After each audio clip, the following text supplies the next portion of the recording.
y también ha ejercido como responsable adjunto de prensa del Ministerio de Fomento hasta el año 2011. Es autor del manuscrito de Avicena, que nos trae aquí un ejemplar para enseñarlo también, y que, bueno, que realmente ha vendido ya 6.000 ejemplares, lo que hoy en día, tal como está el mundo de la edición, es un éxito, un verdadero éxito.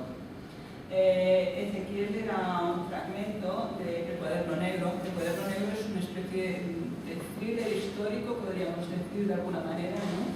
En él hay un juicio al franquismo, pero un periodista recibe una noticia que puede dar un cambio a la historia sobre el papel de Franco en el propio franquismo y el papel de la Falange. Y en el fragmento que nos va a leer ya este ambiente de thriller ya se puede palpar perfectamente. Gracias. La novela se llama El Cuaderno Negro. La llamada telefónica de Tony marcó su viaje de regreso a casa. La pregunta volvía una y otra vez. ¿Quién sabía de su entrevista? Con García se había metido en algunos líos. Ese cabrón es capaz de gastar la broma más pesada que se le pueda ocurrir. Pero desconocía la cita del Bernabéu. ¿Y cuál era el motivo de este encuentro? Joder, ¿quién quería meterle un dedo en el ojo? El claxon de un vehículo que intentaba adelantarle le apremió a reducir la velocidad y pasarse al carril derecho. En ese momento rememoró la escena con el anciano acartonado. Le causaban repelús sus mechones desteñidos, como colgajos del asiento, emergiendo de una cabeza de muñeca arrugada. Sonrió al recordar su discurso. Le llamaba excelencia y generalísimo. ¿Existían aún fantasmas trasnochados que se aferraban a la figura maníaca del dictador? Se preguntó. Para Tony, Franco no era más que un reprimido que había tratado de convertir España en un país de mediapilas, y pensaba que el periodista le ayudaría. Se le hubiera caído la cara de vergüenza, no por sus compañeros en realidad, sino por sí mismo. Volvió a reírse, esta vez de buena gana. Sería gracioso que ahora nos enterásemos de que solo era un monigote en manos de otros fascistas más retorcidos que él, consideró con sorna. Redujo la marcha al entrar en su calle, mala hora para aparcar. Como todas las noches, daría vueltas hasta marearse para encontrar estacionamiento.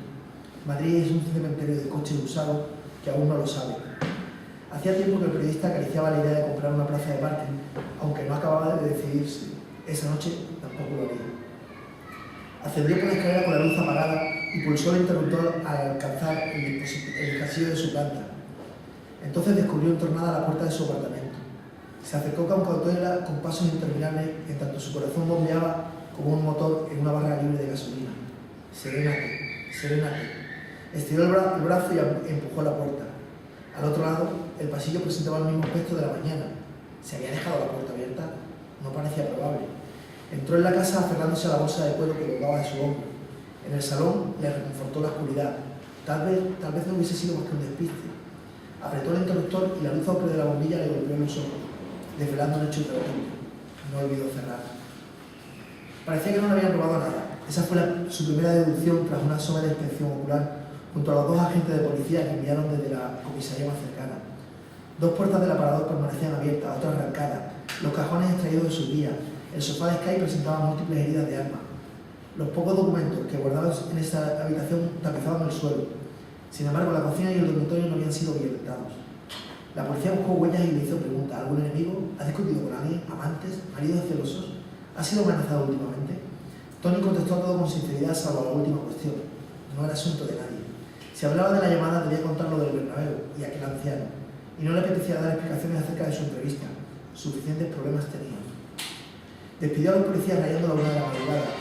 Este mes de marzo había comenzado de una manera muy extraña. Quizá debería tomarse unas verdaderas vacaciones. Sonrió al pensarlo. ¿Cuándo fue la última vez?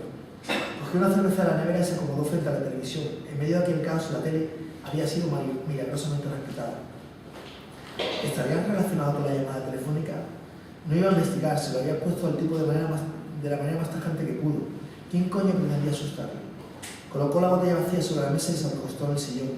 Alguien se está tomando demasiadas molestias para tratarse de una información que no va a ninguna parte. ¿O sí va? ¿Pero qué estaba pensando? Ni por un momento se le debía pasar por la cabeza que Franco fuese inocente. El timbre de la entrada le inquietó. Comprobó el reloj, la 1:30. ¿Quién podía ser a esta hora? ¿De nuevo la policía? Se levantó cansinamente, se dirigió a la puerta y se asomó a la mirilla. El descansillo se encontraba a oscuras. Fuera quien fuese, estaba claro que intentaba permanecer en el anonimato. ¿Quién es? No hubo respuesta. ¿Quién es? Su voz revelaba el desasosiego en el que se había instalado. Decidió no abrir. Llamaría a la comisaría, pero al volverse su pie derecho tropezó con lo que parecía un sobre. Una de sus puntas sobresalía por debajo de la puerta.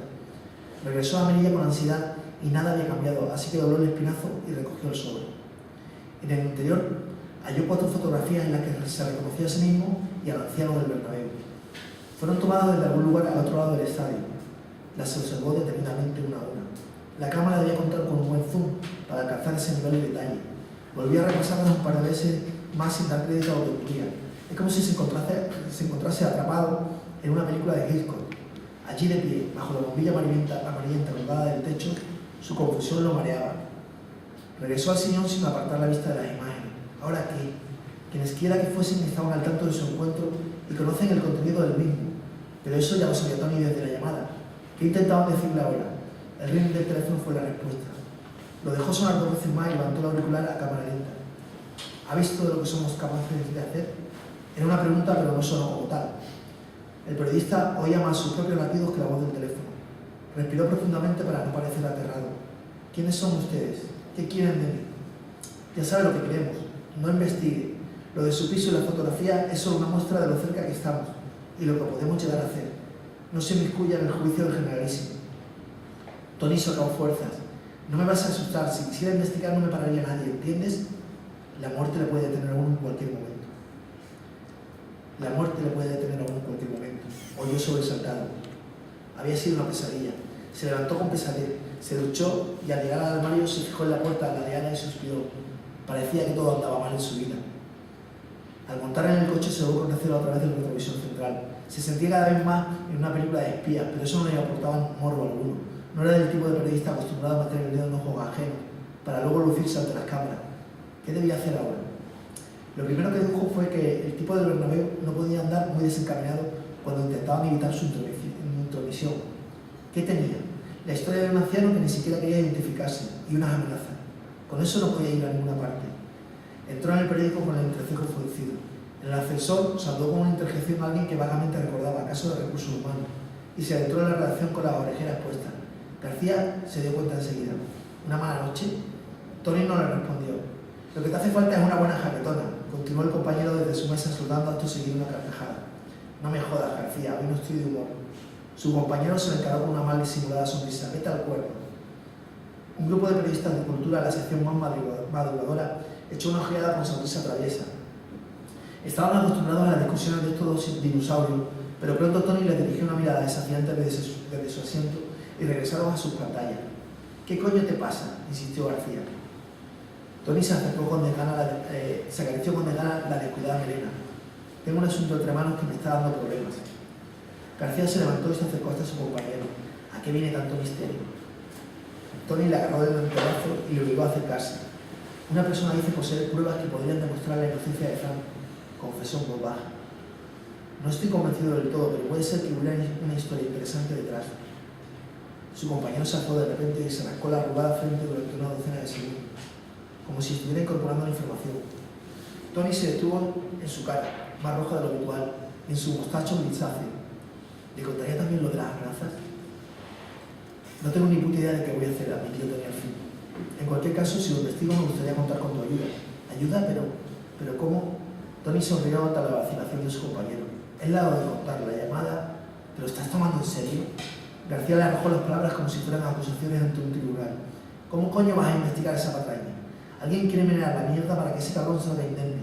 Y tú le das pavo, macho, no puedes dejarte enredar. Únicamente lo estoy sopesando. Ni siquiera lo sopeses, le contó su amigo. Recuerda además que en este periódico el juicio lo llevo yo. El comentario sorprendió a Tony, pues entre él y García nunca había existido rencillas profesionales. ¿Qué más da quien publica la noticia más importante? Para ello la amistad siempre se situó por encima de la competencia. El periodista se recostó y dejó vagar la mirada por la negra pantalla del ordenador, mientras sus compañeros se fumaban rezongando. ¿Tenía miedo a que le hiciera sombra? ¿O era otra cosa?